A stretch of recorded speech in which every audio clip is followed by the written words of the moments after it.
La Commission des affaires générales et institutionnelles de l'Assemblée nationale a adopté à l'unanimité le mardi 14 mai 2013 deux projets de loi portant l'un sur la lutte contre la cybercriminalité et l'autre sur la protection des données à caractère personnel.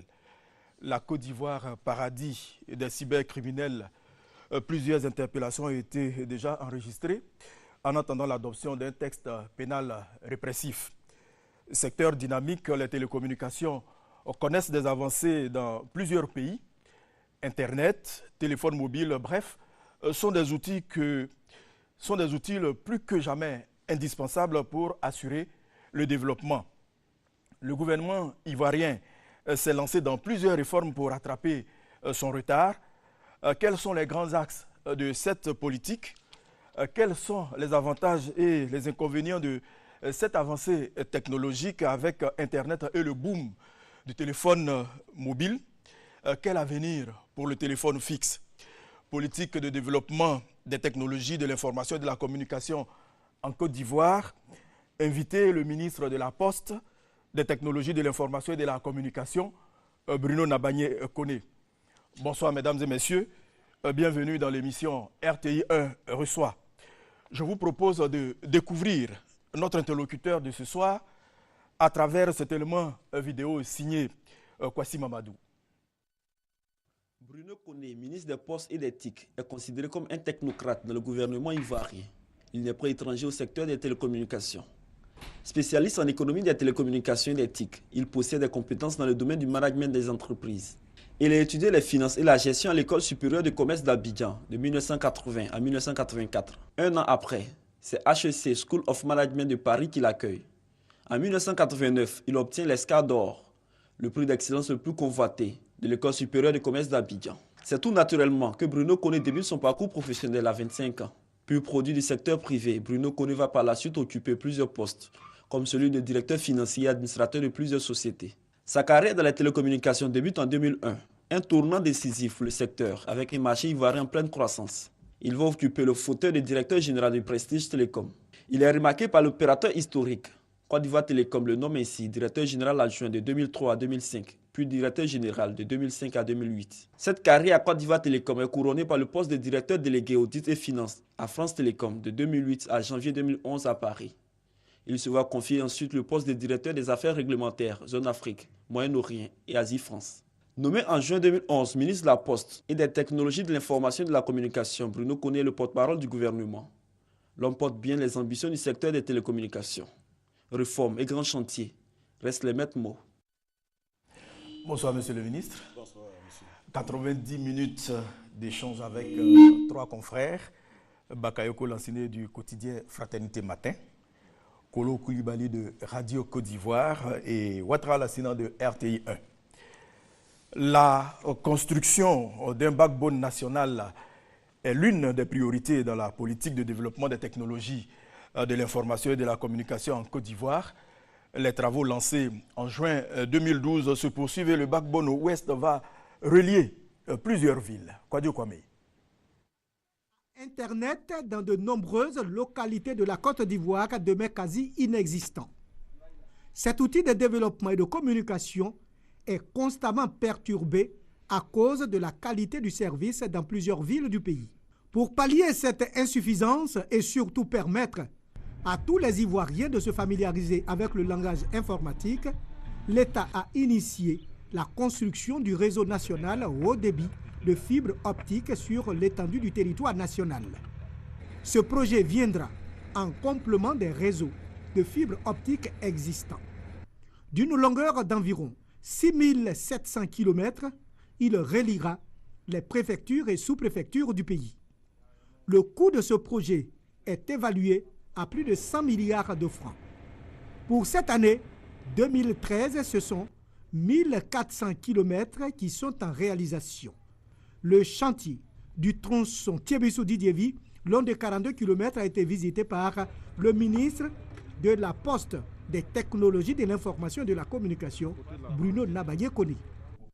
Alors, monsieur le ministre, avant de commencer avec Bakayoko Lanciné de Fraternité Matin, que j'ai l'honneur de présenter, vous avez quasiment finalisé la restructuration de l'ATCI et le CTCI, mais aussi du Fonds national des télécommunications FNT. On a désormais l'autorité de régulation des télécommunications en Côte d'Ivoire, ARTCI, l'autorité ivoirienne de gestion des fréquences radioélectriques AIGF, autorité nationale des services universels des télécommunications ANSUD. Alors, à quoi répond cette restructuration? Nous allons peut-être en parler plus en détail tout à l'heure, mais tout cela répondait à notre volonté de rendre l'environnement plus performant, l'environnement global du secteur des télécommunications plus performant. Cet environnement, pour qu'il soit performant, il faut qu'il protège suffisamment les utilisateurs et il faut qu'il donne assez de marge de manœuvre aux opérateurs notamment. Il y a 3 acteurs importants dans ce secteur, c'est l'État, c'est les opérateurs et c'est les consommateurs. L'environnement que nous avions auparavant ne l'était pas suffisamment. C'est un environnement qui remontait, il faut le savoir, à 1995, à un moment où la téléphonie mobile était encore débutante, à un moment où la téléphonie fixe était encore très forte, à un moment où on parlait très peu d'Internet. Donc évidemment, cet environnement de 1995, aujourd'hui, n'était plus adapté. Notre réflexion a mené donc en partie vers ce que vous venez de dire, donc restructurer le secteur, dépasser les structures qui étaient là à l'époque, et puis créer de nouvelles structures avec de nouvelles missions plus adaptées à l'environnement dans lequel nous sommes aujourd'hui. Voilà, Bakayoko Lassine, le ministre est à vous. Bonsoir, monsieur le ministre. Bonsoir. Moi, je vais rester dans la même veine. Vous avez mené votre réforme et on a été heureux de constater que vous avez fait le deuil du Fonds national de télécommunications. Il a été dissous, mais il a été remplacé par l'autorité nationale des services universels. Mais vous n'avez pas fait de bilan du FNT. Nous savons que cette structure avait été créée pour le désenclavement des zones rurales, mais ça n'a jamais opéré. Alors, pourquoi? Qu'est-ce qui n'a pas marché et puis quel est le bilan? Bon, le bilan, il est difficile de le faire là en quelques minutes, mais si nous avons changé de structure, si nous avons changé de forme, c'est bien parce que l'ancienne structure n'avait pas donné ou n'a pas donné les résultats que nous attendions. Le Fonds national des télécommunications devait effectivement accompagner le développement des télécommunications en Côte d'Ivoire, devait en particulier accompagner le développement de la téléphonie rurale à l'époque. Bon, il se trouve que malheureusement, 5-6 ans après la création de ce fonds, nous nous sommes rendus compte que le fonds était bien alimenté, avait un solde important, mais par contre qu'aucune action d'envergure n'avait été menée. Alors que ces fonds doivent servir justement à mener des actions, à créer des infrastructures, à désenclaver des zones, à réduire la fracture numérique, etc. Bon, vous voyez, donc c'est tout cela que nous allons faire maintenant avec la nouvelle structure qui est mise en place, donc qui est l'ANSUD, qui va fonctionner différemment, qui va fonctionner d'une façon plus souple et qui va permettre, je l'espère effectivement, de réaliser les nombreux projets que nous avons dans le secteur des TIC. De façon juridique, le Fonds national est dissous. Comment va se faire le transfert des fonds? Vous venez de déclarer qu'il y a... C'est des questions très simples qui sont purement comptables. Donc les comptes vont être arrêtés à une date donnée. Et puis ces comptes-là, ces soldes vont être reportés à nouveau dans la nouvelle structure donc, qui partira avec le patrimoine donc, qui... auparavant appartenait au FNT. Donc il n'y a absolument aucune difficulté au plan juridique à faire ce transfert-là. Monsieur le ministre, vous avez engagé la construction d'un réseau de fibre optique.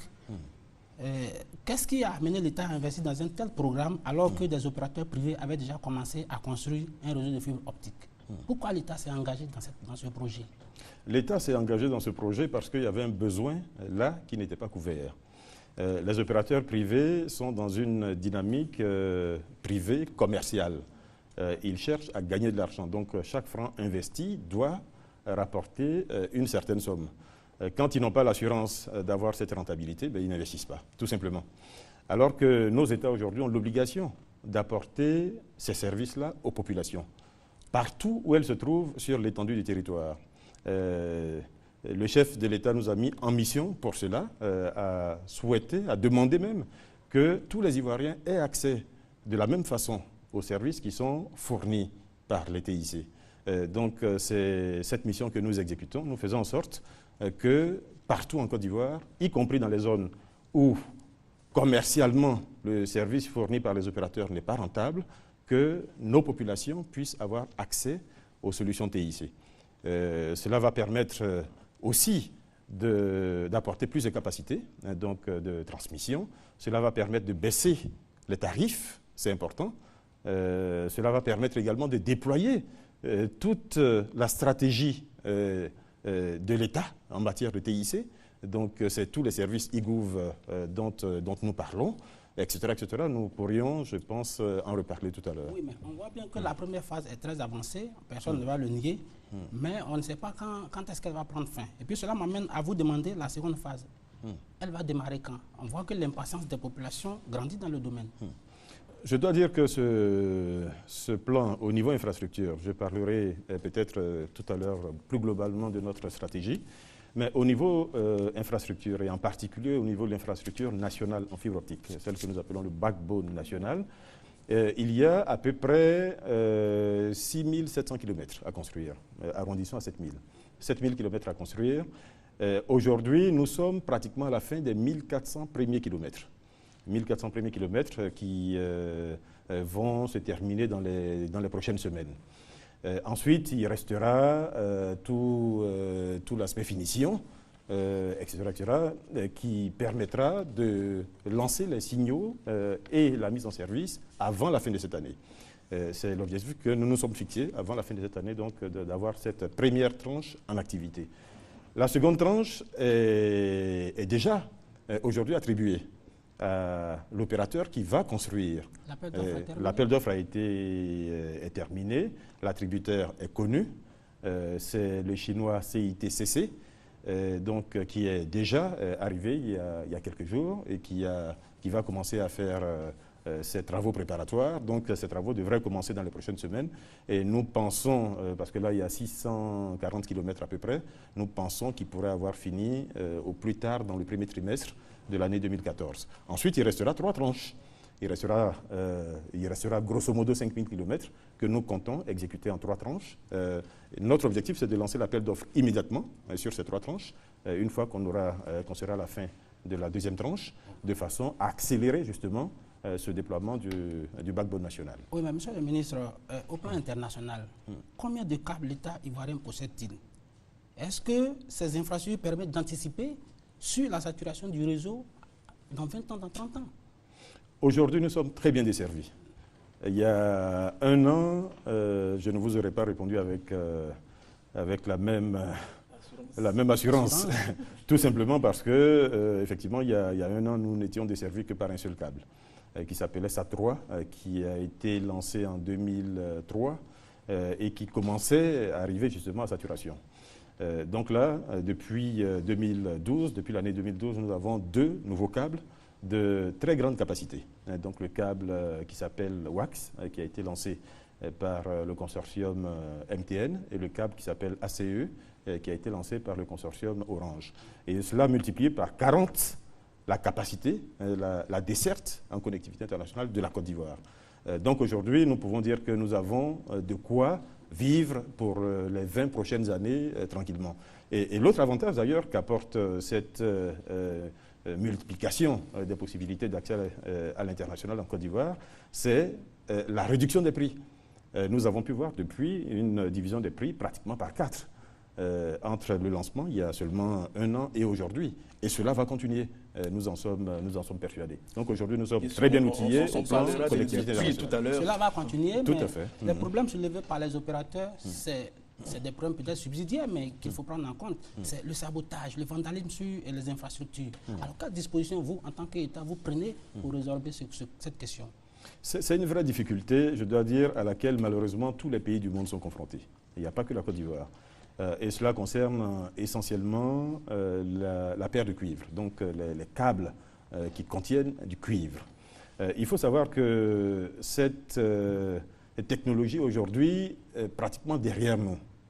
Nous en faisons très très peu aujourd'hui et je pense même que l'opérateur national qui est Côte d'Ivoire Télécom aujourd'hui enterre très peu de câbles de ce type-là.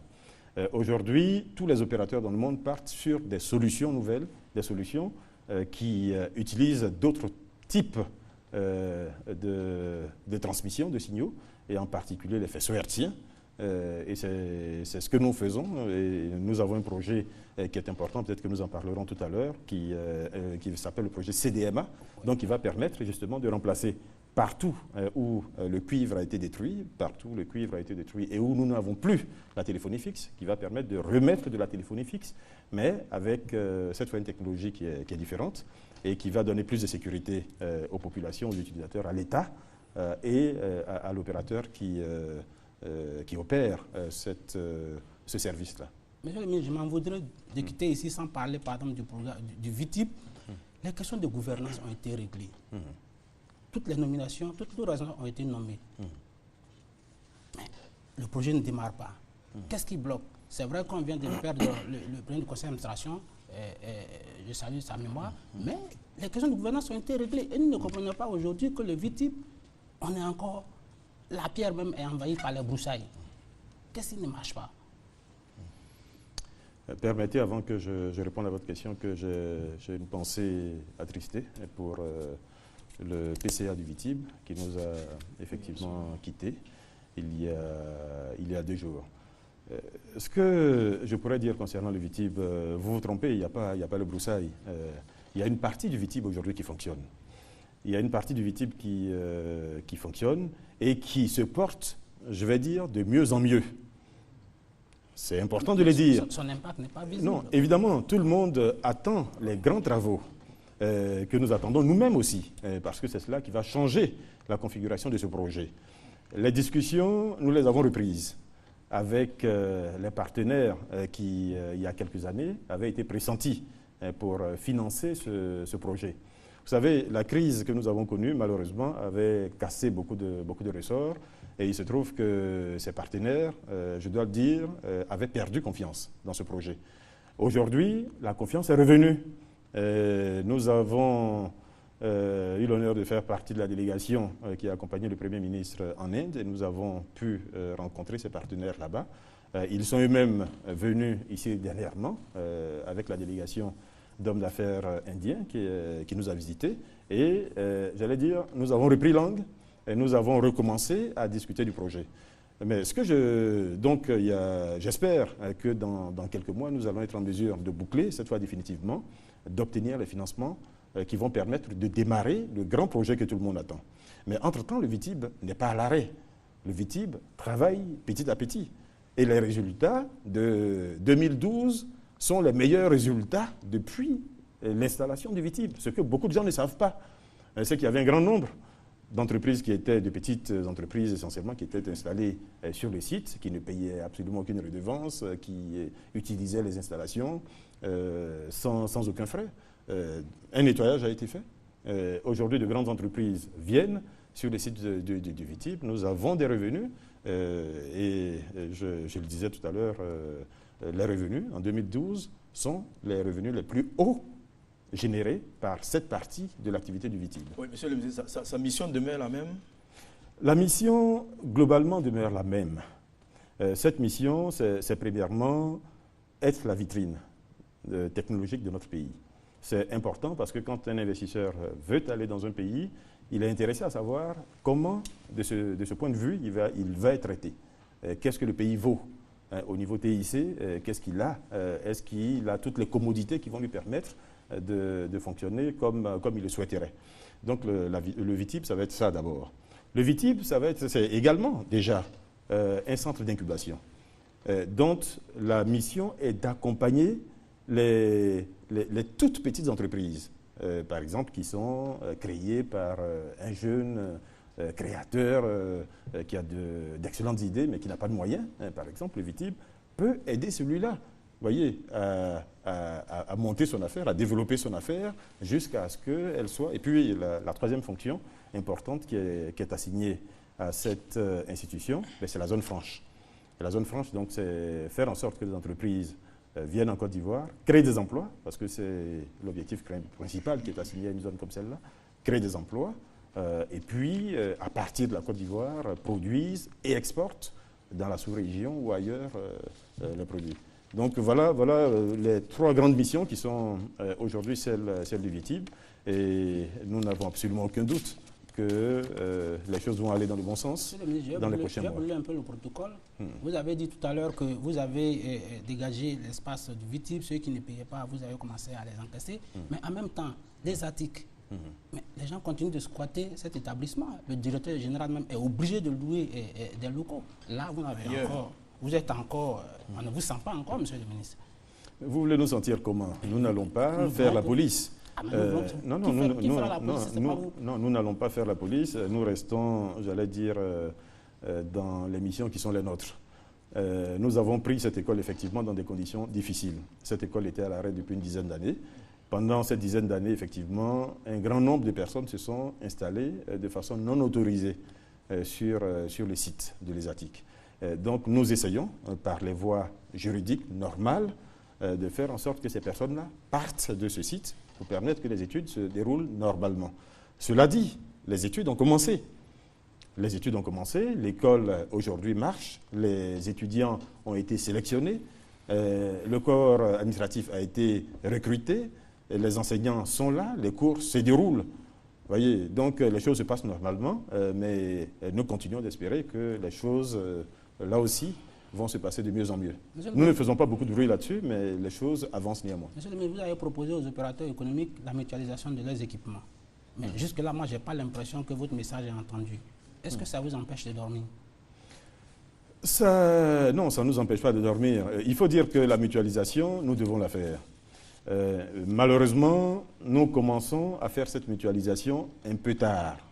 Ce n'est pas le médecin après la mort, mais il se trouve que cette mutualisation, pour être totalement efficace, aurait dû avoir été faite il y a 4 ans, 5 ans, au moment où les opérateurs déployaient leur réseau. Il se trouve qu'aujourd'hui, les réseaux sont déployés. Donc, nous essayons, sur tous les nouveaux déploiements, d'exiger, et la nouvelle loi nous permet de le faire, d'exiger que les opérateurs mutualisent. Et en l'occurrence, c'est ce que nous avons fait pour la 3G.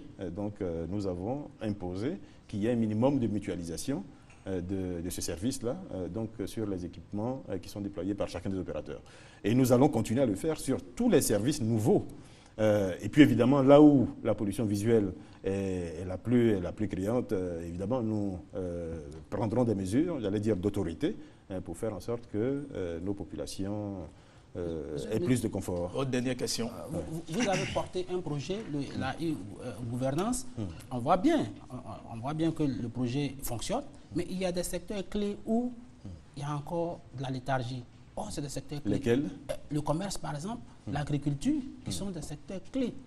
Vous savez bien que, peut-être après l'agriculture, c'est les télécoms qui viennent, mais c'est un secteur clé. Mais votre e-gouv que vous avez mis en place n'est pas toujours fonctionnel.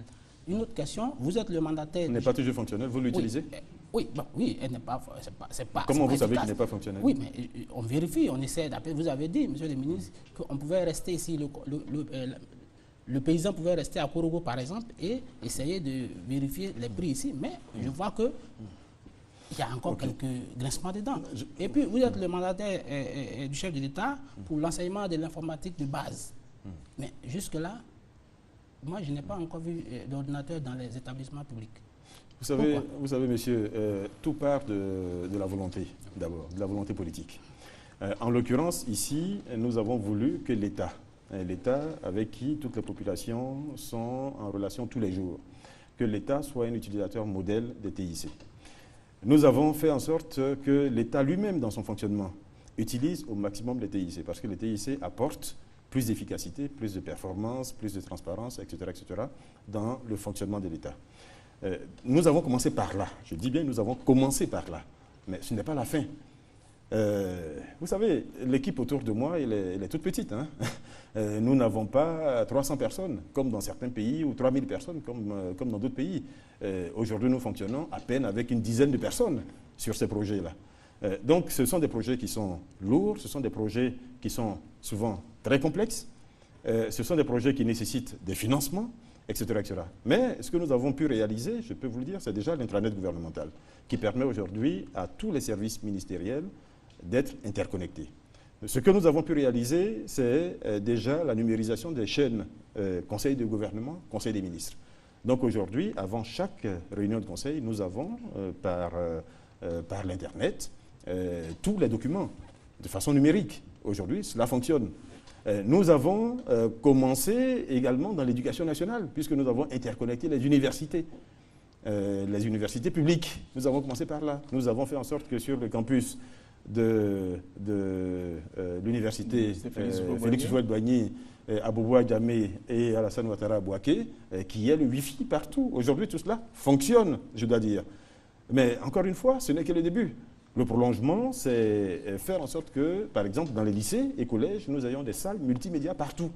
Et même là où nous n'avons pas encore lancé véritablement le projet, nous sommes aujourd'hui déjà à plus de 200 écoles qui disposent d'une salle multimédia.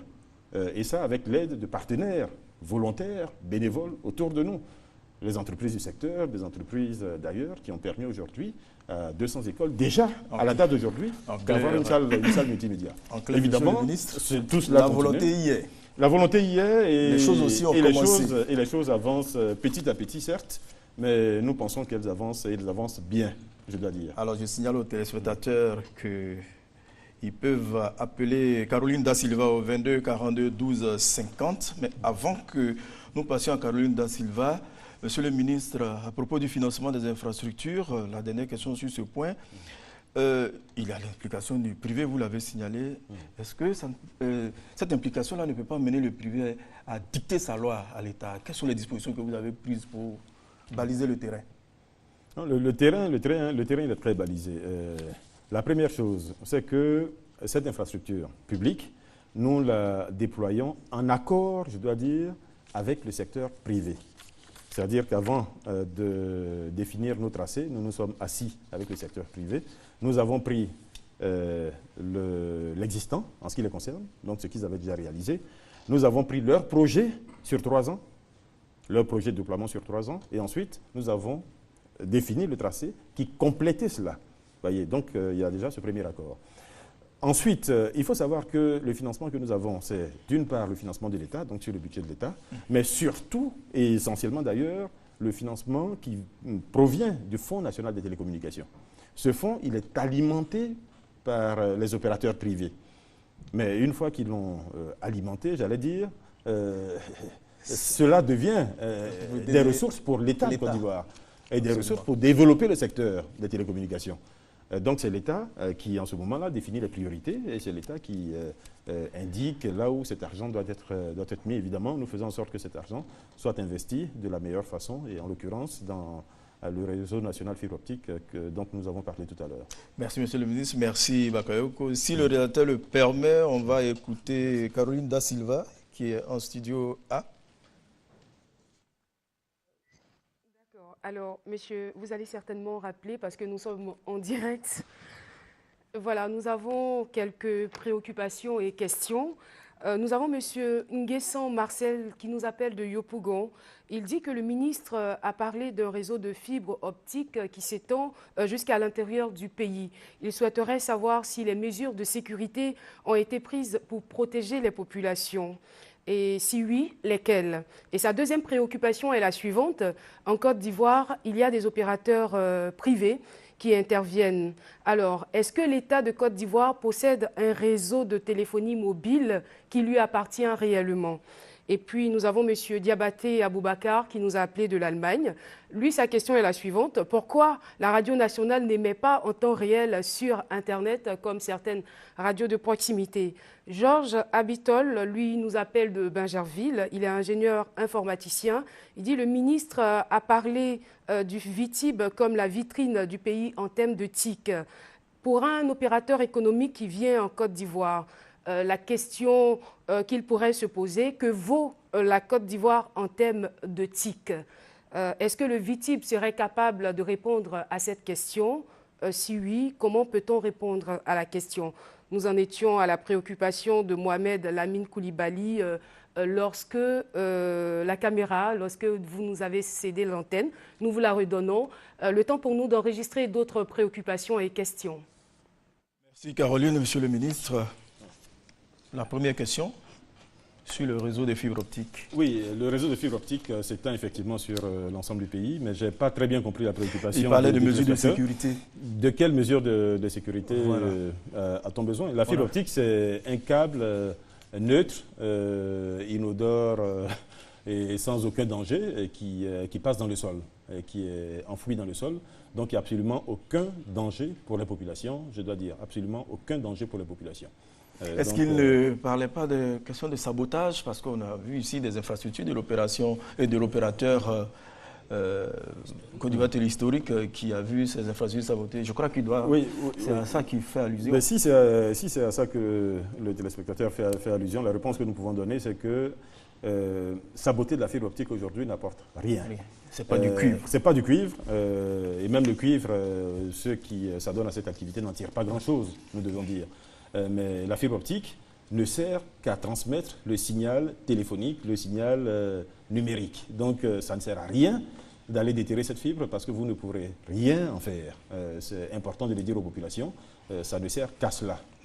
Donc il n'y a absolument aucun autre usage possible de ces Le deuxième point, l'État a-t-il un réseau mobile? L'État, à la date d'aujourd'hui, n'a pas de réseau mobile propre. L'État, comme vous le savez, est actionnaire minoritaire de l'opérateur Côte d'Ivoire Télécom, donc de l'opérateur fixe Côte d'Ivoire Télécom.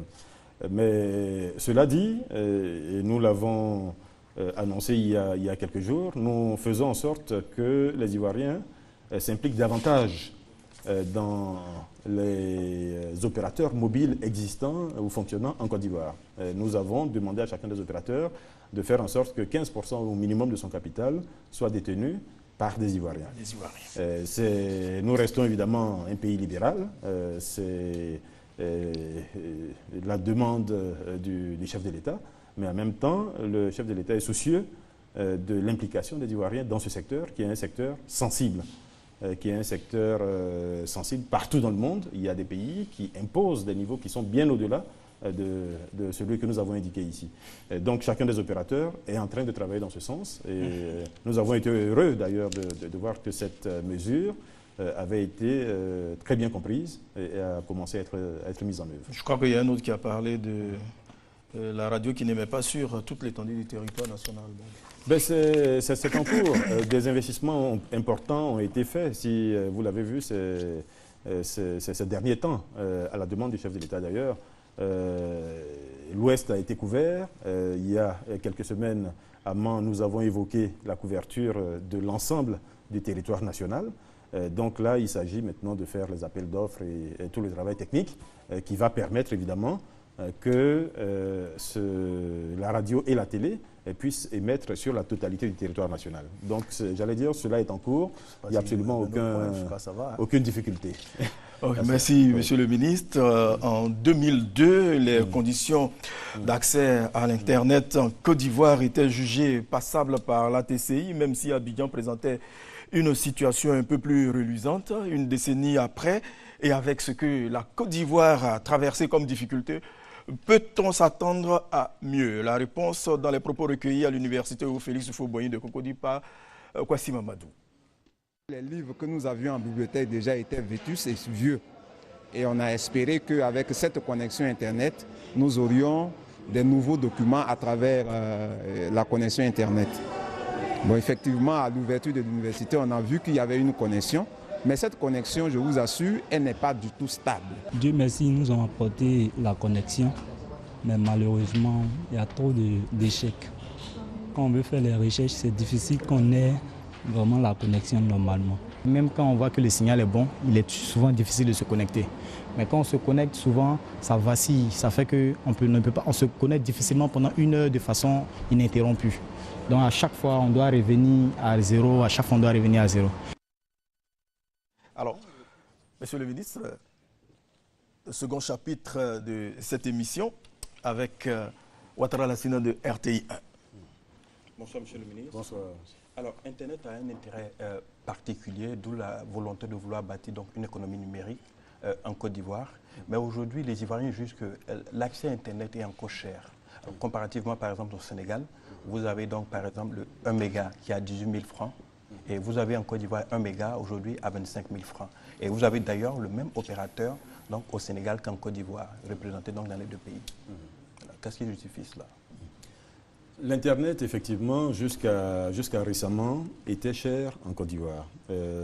Jusqu'à récemment, c'est-à-dire jusqu'à il y a 1 an, avant la mise en place des 2 câbles dont j'ai parlé tout à l'heure, donc du câble WAX et du câble ACE.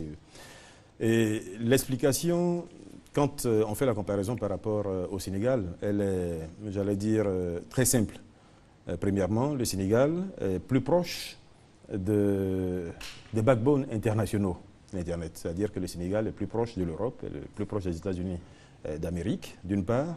Et le Sénégal, il y a déjà un peu plus d'une dizaine d'années, avait déjà 2 câbles. Un câble qui allait aux États-Unis, un câble qui montait au Portugal. Voyez, donc, évidemment, cela a donné au Sénégal un avantage que la Côte d'Ivoire n'avait pas. Et comme je vous l'ai dit tout à l'heure, la Côte d'Ivoire aujourd'hui a rattrapé, voilà la carte qui est en train de passer, donc la Côte d'Ivoire aujourd'hui a rattrapé ce retard puisque nous avons 3 câbles de très grande dimension. Et je peux vous donner l'évolution des tarifs de l'Internet, vous verrez bien que aujourd'hui nous sommes tout à fait à de bons niveaux. En 2004, les 128 kilobits étaient vendus à 88 000 francs. 88 000 francs. En 2010, les 512 kilobits étaient vendus à 30 000 francs. À la date d'aujourd'hui, c'est 2 mégabits qui sont vendus à ces mêmes 30 000 francs. Vous avez parlé tout à l'heure d'1 méga au Sénégal qui coûterait 18 000 francs. Faites le calcul. Faites le calcul. Voyez. Donc, c'est très vite fait. Aujourd'hui, nous sommes plutôt dans une très bonne tendance en ce qui concerne la Côte d'Ivoire. Il y a 1 an, il y a 2 ans, 3 ans, oui. Nous étions effectivement considérés comme chers en ce qui concerne l'Internet. Monsieur le ministre, on peut toujours penser à une baisse. Toujours. Vous savez, l'un des rares produits ou services aujourd'hui dont le prix d'année en année baisse, c'est la téléphonie, c'est l'Internet, c'est les services TIC. Donc, il n'y a absolument aucune raison que cette baisse s'arrête. Nous pensons qu'elle va continuer. Alors, effectivement, donc, comme vous l'avez indiqué, donc, il y a 3 câbles sous-marins aujourd'hui qui desservent la Côte d'Ivoire. Mais aujourd'hui, il y a un problème de débit. Vous avez, par exemple, même quand aujourd'hui vous souscrivez donc, à l'Internet mobile, vous avez un problème de débit. Et même quand vous souscrivez donc, chez un opérateur, les opérateurs historiques, vous avez un problème de débit. Qu'est-ce qui explique cela, effectivement? Bon, là, il s'agit, à mon avis, de relations contractuelles. De la relation contractuelle avec votre opérateur. Il faut vous assurer que les conditions de fourniture du service qui vous a été proposées sont celles que vous avez acceptées. Et s'il y a divergence, il faut attaquer votre opérateur. Et je dois dire qu'aujourd'hui, vous avez plus facilement qu'avant la possibilité de le faire. Avec l'ordonnance qui a été prise en mars 2012, cette ordonnance vous donne désormais le droit de vous plaindre directement à l'agence de régulation, à l'ATCI. Et l'ATCI, en premier niveau, peut effectivement juger et évidemment fera les calculs techniques qui permettent de vérifier si le service fourni est le bon ou pas. Et si vous êtes lésé, évidemment, l'ATCI fera en sorte que votre préjudice soit réparé. Donc c'est aujourd'hui une faculté que la loi vous donne. Très bien. Alors, également, donc, au niveau de l'Internet mobile avec la 3G qui a été lancée récemment, il y a toujours donc des soucis quant au débit. Et l'Internet mobile est une réelle alternative, comme vous l'avez indiqué quelquefois. Alors, ça permet justement d'avoir Internet là où on est, partout en Côte d'Ivoire. Mais il se trouve que quelquefois, donc, il y a des zones aujourd'hui qui ne sont pas encore couvertes.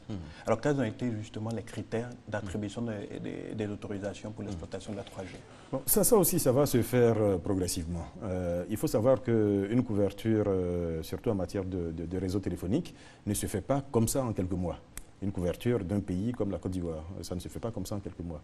C'est relativement long, d'autant plus que ça ne se fait pas sur un terrain nu, un greenfield, comme disent les anglo-saxons. Ça se fait sur des équipements qui existent déjà. Donc il y a à mettre en parallèle deux technologies et faire en sorte qu'il n'y ait pas de brouillage ou que l'une ne parasite pas l'autre. C'est ce qui s'est passé d'ailleurs pendant quelques mois, depuis la mi-2012 jusqu'au premier trimestre 2013. Nous avons entendu de nombreuses plaintes des clients, mais qui venaient essentiellement de ce passage qui se faisait chez chacun des opérateurs entre la 2G et la 3G. Maintenant, cela dit, les opérateurs ont aujourd'hui des obligations de couverture du territoire et ont des obligations de couverture de la population. Les cahiers de charges sont en cours de rédaction, donc des cahiers de charges qui vont prendre en compte la totalité de leurs obligations vis-à-vis de l'État, vis-à-vis des consommateurs. Et évidemment, cette couverture va se faire. Nous savons déjà à quelle échéance, pratiquement, nous serons à 90%, à 95% de couverture de la population en Côte d'Ivoire. Cela va être mis dans les cahiers de charges. Et évidemment, cela fera l'objet d'un contrôle régulier du régulateur. Très bien. Alors justement, au niveau de la 4G toujours, de la 3G, autant pour moi, c'est que il y avait donc 4 autorisations. Et là, il y a juste 3 opérateurs qui sont lancés. Il y a une dernière donc, autorisation d'exploitation de la 3G. Alors, qu'en est-il exactement? Est-ce que les opérateurs qui restent n'ont pas les capacités justement de pouvoir l'exploiter?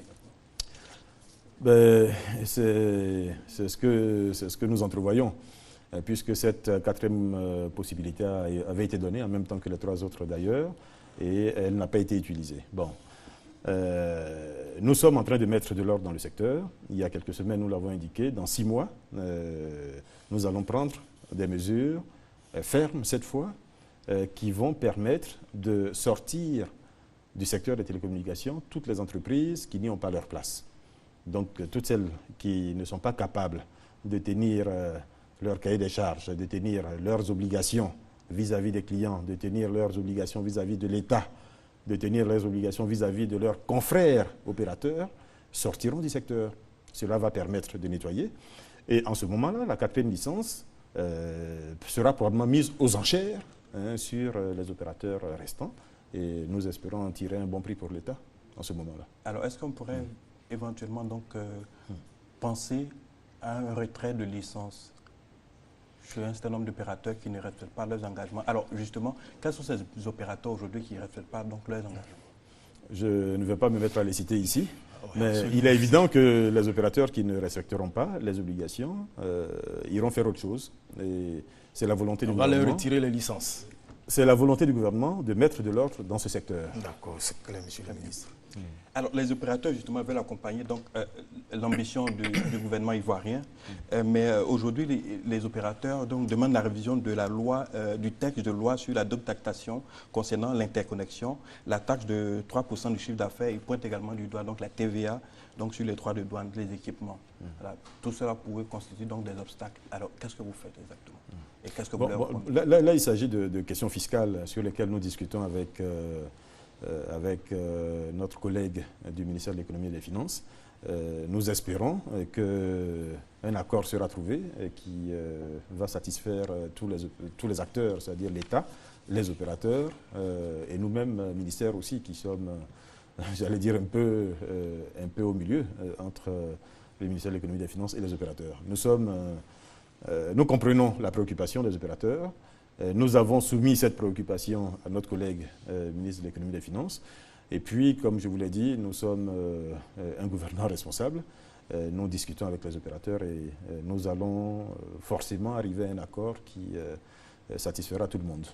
Très bien. Vous avez indiqué que l'État lui-même doit être un exemple dans l'utilisation des TIC. Alors, je voulais savoir concrètement, depuis que vous êtes là, ça fait donc 2 ans, quel est justement, en termes de concrétisation, de matérialisation donc, de cette volonté politique, surtout dans les structures de l'État? J'en parlais tout à l'heure, nous avons commencé par ce qui était le plus simple, l'intranet. Donc permettre déjà aux services gouvernementaux de communiquer plus facilement dans un réseau privé propre à l'État. Aujourd'hui, ce réseau est là, il existe. Et évidemment, ce réseau va être étendu progressivement à l'intérieur du pays et à toutes les structures qui aujourd'hui travaillent pour le compte de l'État. Nous espérons un jour arriver à toucher toutes les préfectures, les sous-préfectures même, les mairies qui travaillent également comme structure déconcentrée ou décentralisée, etc. Donc tout ce travail est en train de se faire. J'ai évoqué également la numérisation des documents du Conseil des ministres.